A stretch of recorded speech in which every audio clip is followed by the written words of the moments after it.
Welcome to today's Global Connections program. I'm Bill Miller. Today we're going to focus upon the founding of the United Nations and how it's changed over the past 70 years. Our guest today is Steve Schlesinger.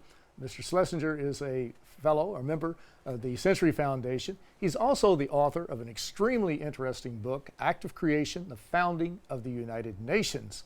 Steve Schlesinger, welcome to today's Global Connections program. Thank you for having me. I appreciate you being with me today. The UN was created in 1945 out of the ashes of World War II primarily. It was created to try to eliminate the scourge of war, to promote economic and social development, and to enhance human rights. The UN is 70 years old, soon to hit 71. First off, what were the conditions that existed that helped motivate you to write this really interesting book about the founding of the United Nations? What were those conditions? And then we'll talk about how the UN has changed a bit over 70 years. Well, you have to remember in 1945, despite the fact that the Second World War was just about over, the countries of the planet were in desperate shape. They'd been ruined by these not only the Second World War, but the First World War. Mm-hmm. People were desperate for having the creation of some security body which prevent any further war. They couldn't imagine another Holocaust of the sort that we'd just gone through. 60 million people died in the Second World War, 30 million in the First World War, all within a 25-year period. So when the delegations came to San Francisco, they were so set on creating this body called the United Nations because they couldn't bear the notion that there'd be another worldwide catastrophe. So for all those reasons, the deaths of so many people, the grievances from all the devastation, the feeling that life wasn't worth it anymore unless something could be done to maintain the peace, all of that brought about the United Nations. I mentioned in the opening, or as I talked to you directly, about the three major reasons for founding the United Nations. But the UN today, if we look at the challenges confronting the United Nations, Ebola, we look at climate change, these were not even on the radar screen back in 1945. How has the UN changed over the past 70 years, and how has its agenda expanded and become even more viable, I guess, than it was back in 1945? Well, one of the great strengths of the UN is its charter, because the charter talks in very large language, but it's a very flexible document, which meant and has meant that the UN has been able to adjust to new challenges that were never even written about in the original document. For example, peacekeeping was never part of the original charter. And obviously they never addressed the issue of global warming. Atomic weapons had not been invented and used until after the UN came into being. So a lot of issues that we regard as normal today were not even on the agenda back in 1945. And the fact that the UN has been able to adapt and accept and handle these challenges shows how elastic and flexible the charter is and able to take on new challenges that never existed and at the time of its creation. Mm-hmm. And these issues have expanded quite dramatically, some exponentially. We mentioned your very interesting book, Act of Creation, the Founding of the United Nations, but also I might mention that our viewers can go to your website, www.stevenschlesinger.com, and get more information about the topics that we're talking about today. Steve, I'm glad you mentioned peacekeeping. When you read articles about the United Nations, normally you hear about the Security Council quite a bit, sometimes about the General Assembly. Peacekeeping seems to get about 90% of the publicity for obvious reasons. One, you have 16 peacekeeping missions right now operating in some very dangerous areas of the world and really providing services to help bring stability to those people, but also to help them get their lives back on track. But how important has peacekeeping been, even though it has not been mentioned, it was not mentioned in the Charter of the United Nations? Well, it's an absolute critical part of the United Nations role in world events because, as you recall, the Cold War began right after the Charter came into being in 1945. Really didn't end until 1990, so when the Berlin Wall fell. So 45 years, the UN was unable to fulfill its role of blocking aggression and stopping conflicts. But what it was able to do was do peacekeeping. In other words, it was able to get all the states who are on the Security Council to agree that these kind of peacekeeping actions would be used to prevent small conflicts from spiraling into big ones. And from the start, it started back in 1956 when Dag Hammarskjöld sent in peacekeepers to end the Suez Canal crisis. And ever since then, they've multiplied and become very much maybe the foremost part of what the UN does to maintain peace around the globe. Now, it doesn't mean that there are not drawbacks to peacekeeping. We've learned in recent years that, you know, some of the peacekeepers have misbehaved. They've been involved in, you know, stealing and rape and issues which none of us would have wished on such a beneficent idea. But there is an attempt now to rein in those violations and make sure that they are better equipped, better trained, and better organized in the future. But peacekeeping is absolutely an essential part of why the UN has been successful in the eyes of the world. And of course, as I recall, the UN has a zero tolerance policy against peacekeepers who do not follow the military code of honor, or whatever the case might be. So these people are removed immediately. Is that correct? That is correct. And I will say that President Obama, when he came and spoke before the UN last year, made a big point of saying that the U.S. government and hopefully other governments around the world would produce the kind of money that was required to upgrade the peacekeeping troops and make sure that there would be no problems in the future. When you mention money, that's a primary challenge for probably any Certainly UN is. peacekeeping mission and a lot of other activities of the UN. But I'm thinking we're seeing a lot of publicity now, or reading articles on what we think back to 2010, not 1910, 2010, about the horrific earthquake that took place in Haiti. At that time, there were UN peacekeepers in that country. There were UN services being provided by the UN Children's Fund, the World Health Organization, UN, just on across the board. Then we saw that apparently the UN had a camp of Nepalese peacekeepers, and as the information seems, or the evidence is pointing that direction now, and the UN has admitted that this is probably the case, that it caused a cholera outbreak in the country because they didn't have sufficient proper sanitation in that area. That is a major challenge with just logistics, trying to get set up and to operate safely in an area like Haiti or the Central African Republic or wherever it might be. And of course, a lot of that depends upon funding and the ability of being able to set up so that you don't create a cholera outbreak. How big of a challenge is that? It's a big challenge. You know, it's funny, the UN has been around for 70 years, and they constantly are having to relearn how to deal with issues that never confronted them before.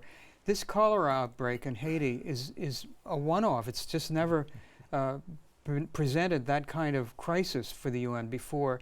And so it puts in the UN in an interesting dilemma, because under the Conference of Privileges and Immunities, Convention of Privileges and Immunities, the UN is not subject to liability for this kind of crisis, even though it seems that these troops, these peacekeeping troops, actually helped cause the cholera. So the UN, for 5 years actually, has been trying to withhold any role in solving the problem. They've been obviously, their own people are trying to stamp it out, but they have not taken responsibility for it. Clearly, in my view, even though they don't have legal responsibility, they do have moral responsibility. And just in the last couple of weeks, Ban Ki-moon, the Secretary General for the UN, had a group that put together a report on how this cholera outbreak happened, and they attributed it to these UN peacekeepers. And so now the UN is going to try to organize some sort of fundraising effort to make sure that these Haitians who have been affected by cholera are helped and brought back to some sort of stability in their lives. And when this cholera outbreak took place 5 years ago, the UN tried mightily to put in place programs to stem the cholera problem, yet they couldn't get the funding from the member states, the 193 countries that are supposed to contribute. Does that not beg the question of maybe the UN, which cannot raise taxes on its own, but should the member states start looking at other methods of funding the United Nations, maybe a dollar per person on any type of international, say an air say, a passenger who travels from one country to another, maybe $1 on that person, or some type of small tax on currency transactions or something like that to help it raise the money, because the member states have not put up the funding. They have not come to the plate and actually put up the money they needed to put up just to stem the cholera outbreak, much less to deal with some type of lawsuit. This is a real, again, an ongoing problem for the United Nations. One of the proposals that has come out in recent decades, actually for the last 20 years this has bounced around, is related to what you were suggesting, which was to put some sort of tax on any financial transaction, whether it be stocks, bonds, or property sales, whatever. Just a couple of cents, you know, and that would raise a huge amount of funding for this organization. That is unlikely to happen. I mean, it's just not something that is realistic at this point. And really what it is the responsibility of the nations who are legally have signed the treaty and are legal members of the UN to pay their share in dues. That is one of the essential parts of the duty of any nation that is a member of this great organization. They have to keep continuing to pay their dues and make those payments on time. Yes, we should also consider special gatherings for specific crises so that funding can come together from nations that are voluntarily there. That has actually happened on various occasions in the past. It could happen here in Haiti. It just, at this point, seems like something that is unlikely because of the fact that Haiti has had so much aid following the earthquake that some of these nations feel exhausted at this point. But I do think the moral responsibility is there on the UN to deal with this cholera outbreak. So the key is for the countries, the member states of the United Nations, to pay their dues and to put the sufficient financial resources in play.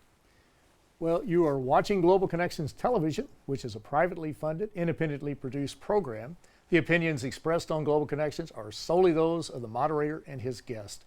We would encourage our viewers to go to our website, www.globalconnectionstelevision.com, to view previous programs. Also, if you have any involvement in a PBS or community access television station, or perhaps a university intra-campus television hookup, or if you just have a website and you're interested in our international topics, please feel free to download them and to air them on your particular apparatus or through your particular outfit operation. Also, please keep in mind that Global Connections Television is provided free of charge at no cost as a public service to help people better understand international issues and how they impact our lives. Today we're talking with author Steve Schlesinger, who's written a very interesting book, Active Creation, the Founding of the United Nations. We're talking about the UN and international topics. Steve, there's so many we could get to, and we're going to run out of time, unfortunately. Let's go back to 2003. We're also, excuse me, we're hearing more about Iraq and how Iraq, really the invasion of Iraq back in 2003 set up a large number of, I won't say 95%, but probably it's true, of most of the problems we have in the Middle East right now. It was viewed as one of the biggest foreign policy disasters in the history of the United States. But when you think back to 2003 or even 2002 when this debate was taking place, the United Nations saw, or at least the majority of the members saw, that Saddam Hussein did not have weapons of mass destruction. You had Dr. Hans Blix, who headed up the UN verification mission in Iraq, but there was a rush to war on the part of the United States, and now most viewers are looking at this, or most analysts are saying that, even at that time, are saying that it was an illegal occupation of a foreign country. What role, how should the UN been approached at that time? The Security Council, which did not agree with, the majority of the members did not agree with the invasion. The vast majority of the members of the UN did not agree, but how should the US and the other countries have interacted with the UN to get the correct information? And the UN was right. They were on target. I agree with you that the UN had sent over a mission to investigate weapons of mass destruction in Iraq. The mission was never completed because by then the US had decided to intervene and send its own forces into Iraq. And I think that was a grave mistake and really one of the great foreign policy errors of any American government in decades. But you know, it gets to an even larger point, which is, what do you do about great powers like the United States, like Russia, and like China? In each case, they have violated the UN Charter. In the case of the United States, they never got Security Council clearance to invade Iraq. Mm-hmm. In the case of Russia, they never got security clearance to go into and seize Crimea. And in China, in the South China Seas, China has seized all sorts of small islands without Security Council clearance. Mm-hmm. So these are three big powers. They're also, all three are members of the P5. That means that they have solely the veto. And they have, how does the UN control these countries? And it's very difficult to see in the power realities as they exist today that an organization, despite its history and its ability to settle conflicts around the globe, that it can control the most powerful countries on earth and stop them from committing aggression where they have no legal right to do so. So I think that's one of the great challenges that face the UN over the next 50 years, is making sure that all the countries, including the most powerful ones, abide by the UN Charter. Mm-hmm. And you were talking about the P5, the permanent 5 members of the Security Council, the U.S., Russia, China, France, and the United Kingdom. There's 5 members who have veto power, and of course the veto it is binding on any country that it's directed towards. But we think back a year ago, the Security Council has had some successes, has had some shortcomings along the way. But one success, a little over a year ago now, was to work up the Iranian nuclear arrangement, whereby Iran would not move towards developing a nuclear weapon. This was the permanent 5 plus 1, Germany, along with the European Union. But the UN played a critical role in that whole process. How important was that to develop that agreement so that Iran doesn't develop a nuclear weapon? The UN actually was, as you say, a critical component of producing this agreement, because what the Security Council agreed on, and this was an agreement between all 5 of the P5 countries, as well as the rest of the Council itself, was to impose sanctions on Iran for not abiding by the Non-Proliferation Treaty, which has been around for decades. And because of those sanctions, and because particularly under President Obama, they got tightened to the point where, you know, Iran was crying wolf at this point. They were just furious about what was going on. Eventually, that allowed both Iran and the United States to come closer in terms of beginning talks on the possibility of this agreement, which will prevent Iran from developing nuclear weapons for at least the next 10 years. Those UN sanctions were essential to creating the conditions for that agreement to come into completion. And that also meant that you had countries like Russia and China, which are not normally part of any of these kind of U.S. deals, backing up the conditions. And eventually Iran agreed to them. And now we are in a situation, despite all the criticism that you hear from people who are disenchanted by the agreement, mainly from right-wingers or people in Israel, led by the Prime Minister of Israel.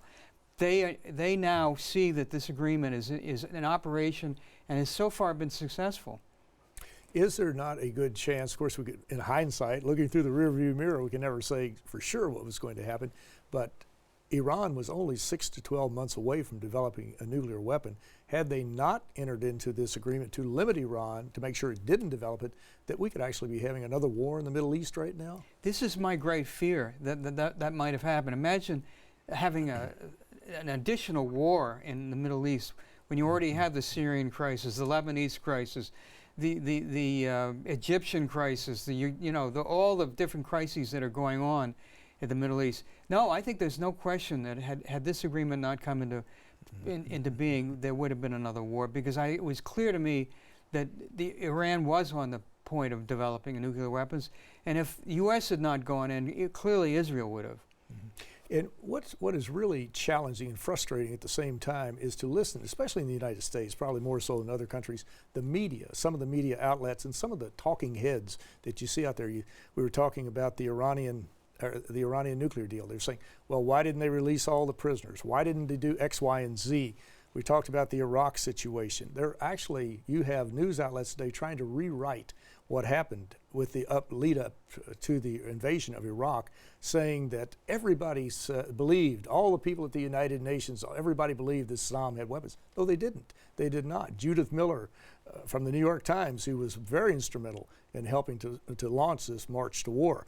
She's been on a variety of talk shows, not to just pick her out, but a lot of other people too. But they're actually trying to rewrite history, and the people who don't remember those activities will think, well, maybe they are right. But it's not, certainly not helping the debate or the dialogue or helping us to learn from the mistakes of the past, is it?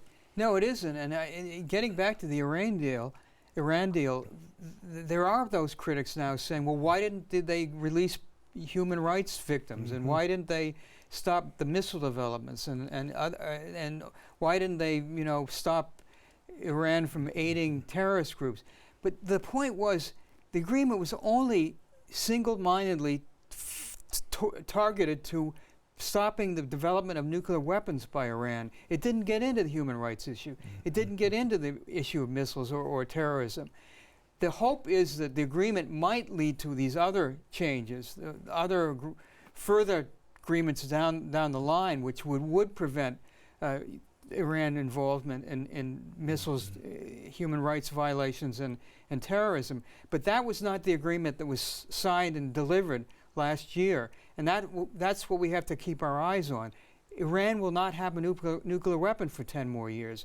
And that, as you say, has prevented the outbreak of another war in the Middle East. Steve, we often hear, a lot of people are quoting former Secretary of State Madeleine Albright saying the UN is indispensable. It's not a perfect organization. Everybody's in agreement on that. And you have 193 members on the board of directors.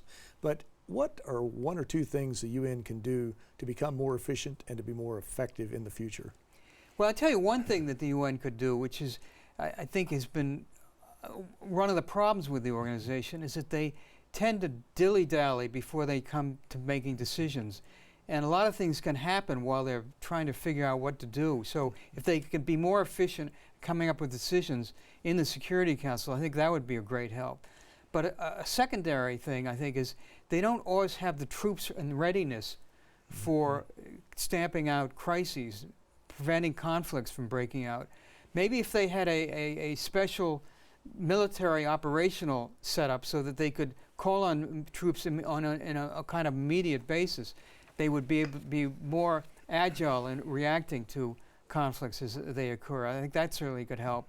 But third, I think one of the most important things they do is they do have these peace emissaries that they send around to almost every crisis or conflict that exists on the face of the planet.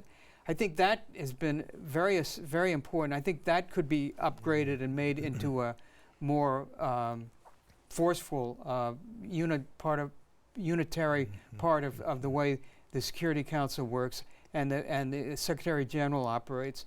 All of those things, after all, are aimed at securing peace around the world. That was what the UN was designed to do. That's what the UN should be designed to do in the future.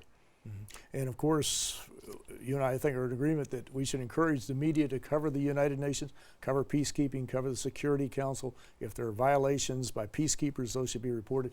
But perhaps the media should also talk about that whole family of the United Nations, talk about the agencies that help move ships, mail, aircraft, weather information in international airspace, on the high seas. The part of the UN is combating terrorism. The part of the UN is on the ground in Syria providing basic services. Even though the Security Council couldn't agree on a resolution, they were still on the ground providing these basic services to help people stay alive, to come right down to it. And these are the parts of the UN that we never hear about, but they're just as vital, just as important as peacekeeping and the Security Council. And the media have an obligation to focus on them as well as some of the negative aspects. But Steve Schlesinger, I want to thank you so very much for a very interesting and a very informative program. Thank you. Thank you. I'm Bill Miller. Thank you for joining us today on Global Connections Television.